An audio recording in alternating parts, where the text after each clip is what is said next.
padre, lo hemos convocado nuevamente porque hay una pregunta que eh, me parece que vale la pena verla.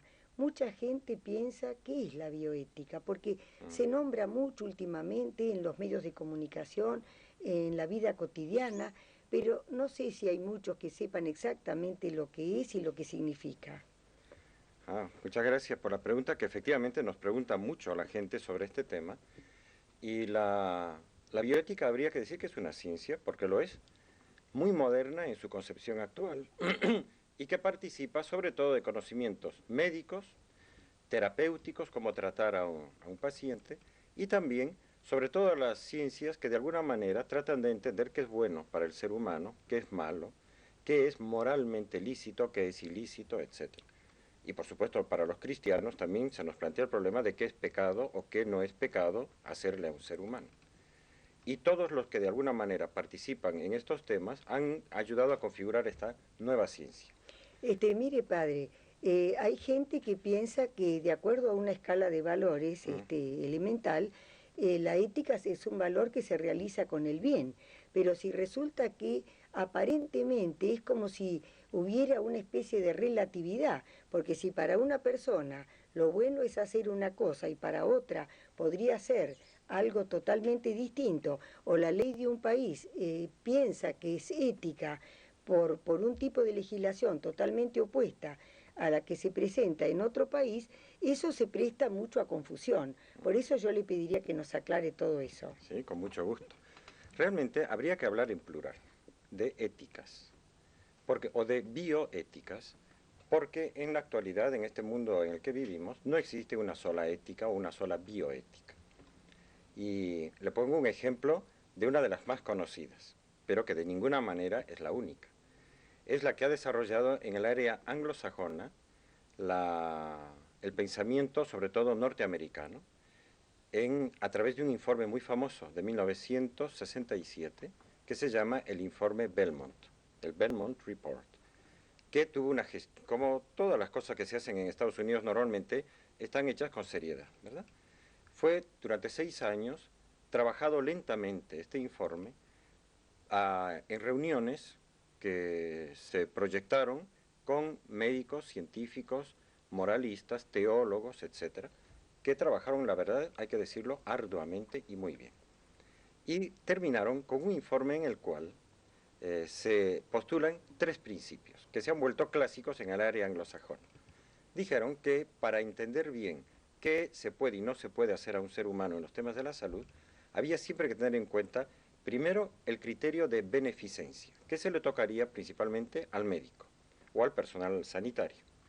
Y digamos, su deber moral sería tratar de hacer el bien a sus pacientes y nunca hacerles el mal. Así en general. Después se plantea el problema de qué es bueno y qué es malo, Ahí ¿verdad? está la cosa. Pero el principio postula que hay que hacer el bien.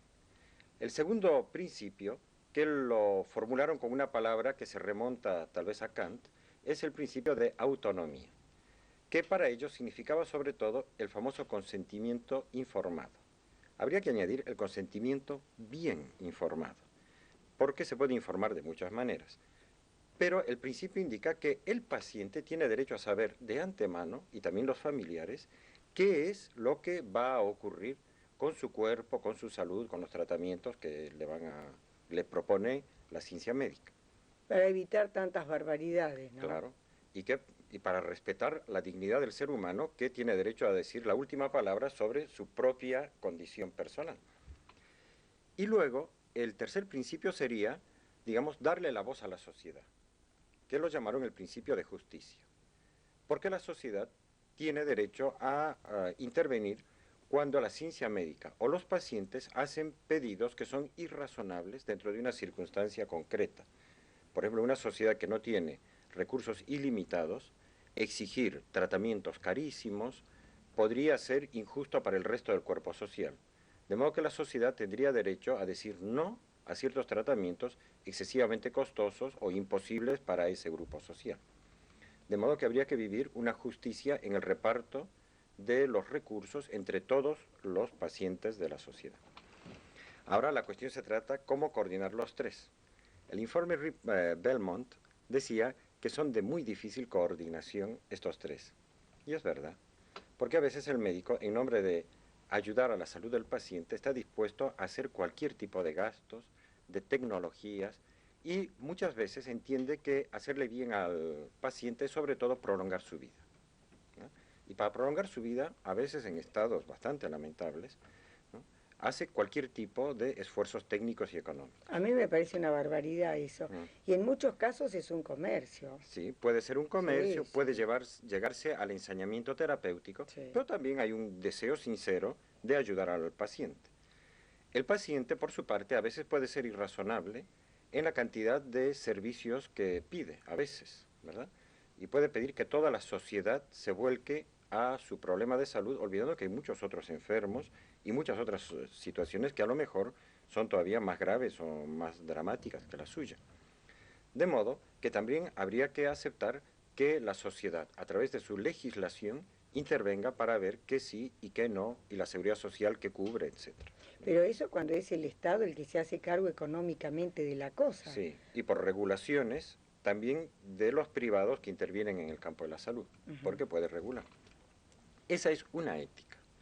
El gran problema no resuelto por el informe Belmont es si hay algunos actos que son siempre e intrínsecamente malos, de modo que ni el médico, ni el propio paciente, ni la propia sociedad pueden decir que eso también es un acto médico. Que se podría decir, ¿no? ¿Hay actos que siempre son atentatorios de la dignidad humana o no? Este informe Belmont no se mete en ese tema, ¿verdad?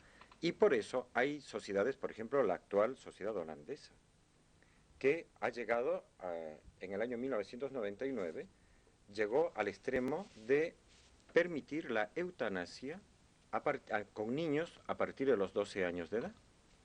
Y piensa que un niño de 12 años ya tiene el derecho, al margen de lo que opinen sus padres, de solicitar que se lo elimine, siempre que él considere que su vida es intolerable. En estos casos, digamos, ya no se sabe qué es bueno intrínsecamente o malo intrínsecamente. Parecería que por consenso todo se permite según estos criterios del informe Belmont. O sea, una especie de relatividad, digamos. El relativismo moral. Relativismo, ¿no? sí, sí. En cambio, hay toda otra corriente que piensa que estos tres principios, que son muy útiles y muy buenos, se tienen que perfeccionar con un principio superior. ¿Cuál es ese principio superior? El respeto a lo que se pueden llamar los derechos intangibles o inalienables del ser humano, que por ejemplo en la tradición cristiana se llaman no realizar actos intrínsecamente malos. Por ejemplo, no matar nunca a un inocente. Ahí, por ejemplo, cualquier tipo de aborto, cualquier tipo de manipulación genética que elimine un embrión quedaría eliminado, porque eso es ya destruir una vida humana. Y entraría la genética, perdón, la eutanasia, quise decir también en eso. La eutanasia también. Si la sociedad pensara que es muy costoso para la sociedad mantener muchos ancianos y recomendaran prácticas de eutanasia activa o eutanasia pasiva, claro, la dignidad humana dice, no se pueden resolver problemas sociales matando a una parte de la sociedad. Claro. Porque hay una violación de un derecho intrínseco, que es el derecho a vivir. Bueno, mire, padre, vamos a hacer una pequeña pausa y ¿Cómo no? continuamos.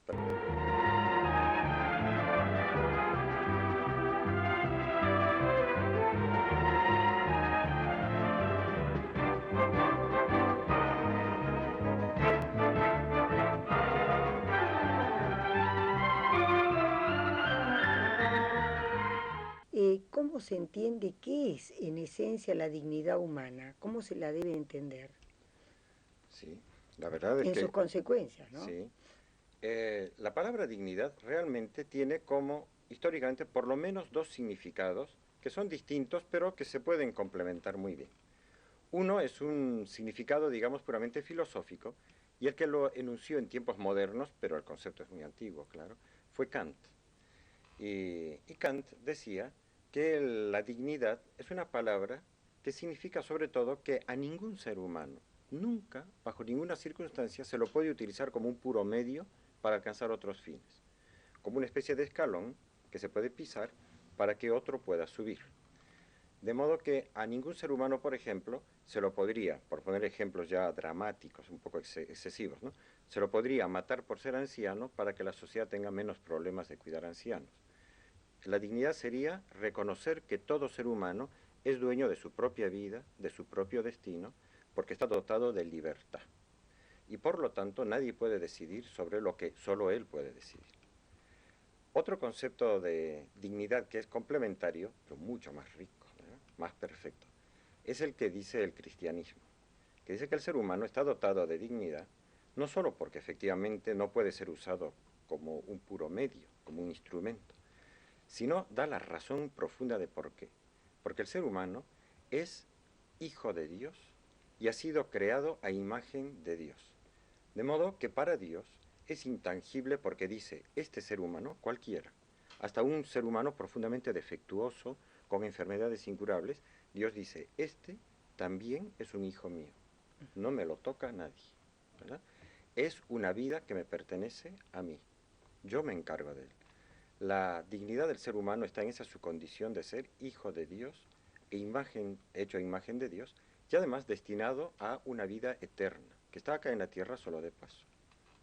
Eso hace que jamás se pueda usar a un ser humano como un puro medio para que otros se beneficien de él, ¿verdad? Ni para hacer experimentos, por Ni ejemplo. para hacer experimentos, ni cualquier otro abuso contra su condición o física o psíquica, ¿verdad? O espiritual. En la tradición cristiana, además, nosotros decimos que este ser humano que está dotado de esta dignidad también está herido por el pecado original. De modo que todos los seres humanos tenemos que tener un poquito de cuidado entre nosotros, porque con facilidad en la inteligencia se nos puede oscurecer qué es bueno y qué es malo. Y de hecho se nos oscurece. Y en la voluntad a veces podemos tener mala voluntad. O sea, un médico, por ejemplo, que dice, yo busco solo la beneficencia de mis pacientes, es necesario decirle, como intención está muy bien, pero recuerde que usted también ha sido herido por muchas oscuridades en su inteligencia y se puede equivocar. Cuando un médico no acepta que se puede equivocar, estamos en peligro, ¿verdad? Vaya si estamos en peligro. Y también le podemos decir, y a veces su voluntad se puede volver un poquito mala, por soberbia, por muchas cosas, por vanidad profesional, y puede tener malas intenciones. Cuando un médico no acepta que su voluntad a veces está inclinada mal, estamos en peligro. Porque esas personas no aceptan que tienen defectos que necesitan también un poco de prudencia, ¿verdad? Por eso es tan importante recordar que hay unos ciertos criterios, sobre todo este básico, que hay ciertas cosas que a un ser humano jamás se le pueden hacer. En eso, si a alguien se le oscurece ocasionalmente la inteligencia, esta doctrina le recuerda cuáles son los límites. No se puede matar nunca al inocente. No se puede hacer nunca daño a la familia de una persona. No se puede utilizar el cuerpo de una persona como un puro medio para extraerle placer sexual o beneficios económicos, etc. Los que venden órganos de los que están todavía claro, sin morir del todo, digamos, ¿no? No se le puede mentir o engañar a un ser humano porque nuestra inteligencia está naturalmente ordenada a la verdad. Claro. De modo que cuando dice a alguien que lo están informando para que el paciente decida, es muy importante que le estén informando bien. En mi experiencia, por ejemplo, me he encontrado con bastantes señoras a quienes sus médicos les informaron sobre algunos métodos, por ejemplo, para tratamientos de infertilidad y no sobre otros. Y cuando averiguaba por qué, es que los otros métodos, que son más naturales, también son más baratos y dan menos beneficios económicos. Y los más sofisticados son más caros y entran más platita al bolsillo. No es fácil informar con toda esa grandeza de alma que hace que el panorama sea completo, ¿verdad? De modo que la decisión del paciente realmente sea bien informada. Por eso es tan importante reconocer estos principios básicos. No hay que mentir nunca. No hay que mentir nunca. No hay que faltar tampoco, digamos, a la justicia en materia económica. No hay que robar. Y una manera de robar es ofrecer servicios que no son buenos, que son experimentales, que pueden encerrar algo de mala praxis.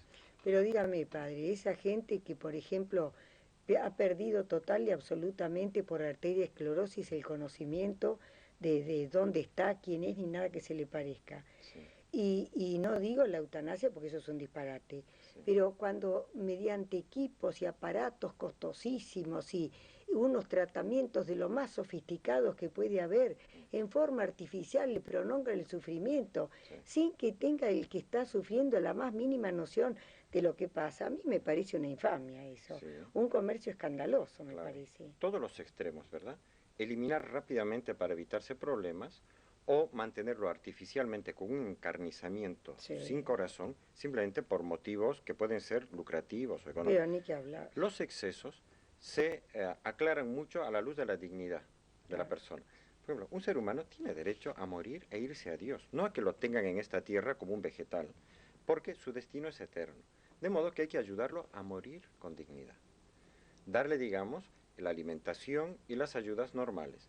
Pero si desarrolla de pronto una crisis cardíaca, etc., no hacer esfuerzos increíbles, costosísimos e inútiles. Recurrir a medios extraordinarios, en una palabra, ¿no? Y nada proporcionados a la situación. No, nadie está obligado entonces a eso. No. Hay que dejar que las personas pasen por ese proceso que es inevitable, morir, pero con dignidad. Ahora hay una cosa, padre. La gente, por ejemplo, que está muy viejita y que ya no tiene conocimiento de lo que sucede, puede ser que su médico o sus familiares sepan que ese corazón, por ejemplo, tiene un poco de insuficiencia cardíaca. Son cosas que suceden frecuentemente. ¿Sería lícito privarlo de ese medicamento, por ejemplo, que es producto de la bioquímica, para ver si en esa forma la vida se va apagando o desaparece? ¿Cómo lo ve usted? ¿Eso es eutanasia o no? Mientras no sea experimental, porque uno se puede experimentar con procedimientos letales que matan, pero si se trata de medicamentos que se sabe que acortan algo la vida, se puede calmar el dolor, hacer algunos tratamientos, sabiendo que eso le puede acortar algo la vida. Eso no es eutanasia. Así que negarle a los cardíacos, negarles ese tónico especial, digamos, o remedio especial, entonces no estarían obligados los familiares a seguírselo dando. No, hay situaciones en las que seguramente no, pero hay que estudiar cada caso cuál es su condición. Yo recomendaría mucho a nuestros oyentes que tomaran contacto con la Carta de los Agentes de la Salud, que por lo menos para los cristianos es una guía muy segura sobre todos los temas de bioética, porque estudia muy bien los contenidos de cuáles son los grandes problemas en el tema de nacer con dignidad, de vivir con dignidad y de morir con dignidad, ¿verdad? Acá solo hemos podido hablar muy someramente de estos temas, pero esta carta de 1994, que fue producida en el Vaticano, es riquísima y tiene una experiencia médica y humana enorme. Usted dice que fue producida en el Vaticano, pero ¿es algo del Santo Padre directamente o de alguna comisión especial? Es de una comisión, es el origen del Pontificio Consejo para la Pastoral de los Agentes de Salud, porque hay todo un organismo en la Santa Sede que se encarga de orientar las conciencias de los trabajadores de la salud.